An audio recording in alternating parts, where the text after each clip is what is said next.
the clothes that we wear, what we think about them, more importantly, how we feel about them. Because we say usually human beings operate more on emotions than even thinking, right? We love to feel good about our decisions.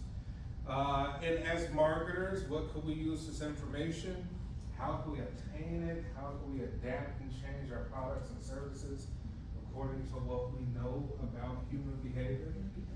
So we look briefly, we'll just overview kind of what we went over last time. Here we say Freud has some unique ideas, id, ego, superego, right? We say the id is that really base level of our brain that needs impulsive desires, food, water, sex, etc., right? Right body temperature, all the things that's needed by the body, right? It is desires. And we say the superego is kind of the morality. We may get all the desires, but we may overdo it. You know, we feel bad about it. Something's off, something's wrong, right?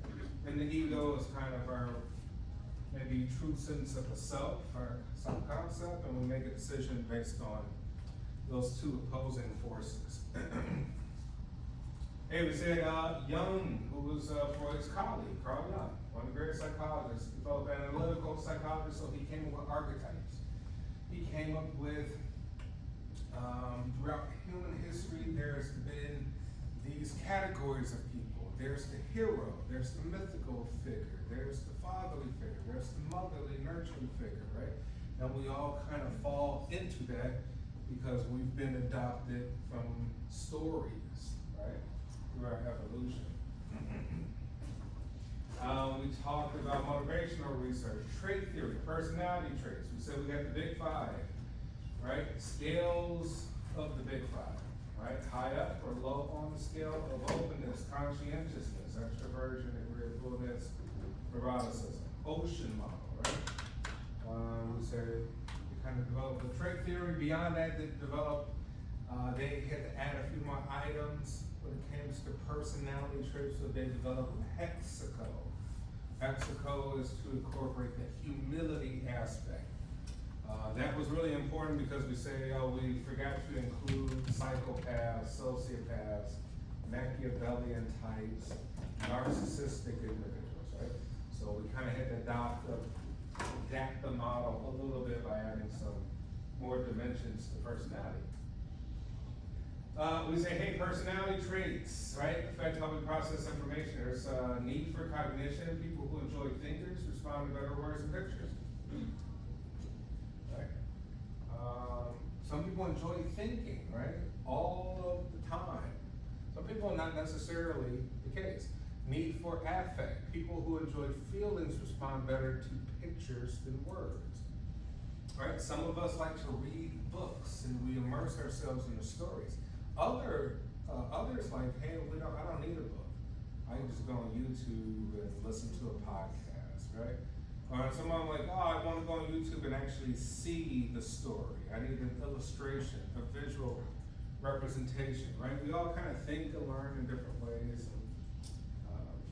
based on our personality. The need for control, the need for personally exert control over one's surrounding environment, right? Some of us have that personality. We are control freaks. Others not so much. We let people kind of take over.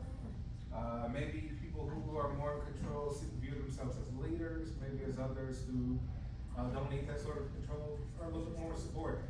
They don't mind taking orders and directions and instructions from other people. Me personally, I'm a control freak, right? I need to feel in control of my own life. I may not trust the pilot, but maybe I think I can fly the plane myself, right? I may do risky behaviors if I'm in control, but I may not trust. We're going skydiving. I'm like, I don't want nobody attached to me. I'll do it myself. I don't need you to go to court, right? I may feel more safer that way, kind of trusting myself than others. Traits that affect whether and how we respond to influence. Some of us are highly influenced by others, right? We see the trends and we will quickly adapt the trend. We will adapt the lingo. The language may change. And guess what? We're speaking that language now because that's what everybody else is doing. We're doing what everybody else is doing. Need for uniqueness, desire to stand out from the crowd. Some of us don't want to follow trends, we wanna be unique, right? We wanna be the exception. Susceptibility to interpersonal influence, likely to prefer wines with social benefits, right? Which means that, hey, we prefer to go to restaurants that seem very inclusive to a group, right? Because it's more about the group than it is about our own personal experience. Traits that affect our consumption decisions, willingness to spend money. Some of us are thrifty, some of us are not.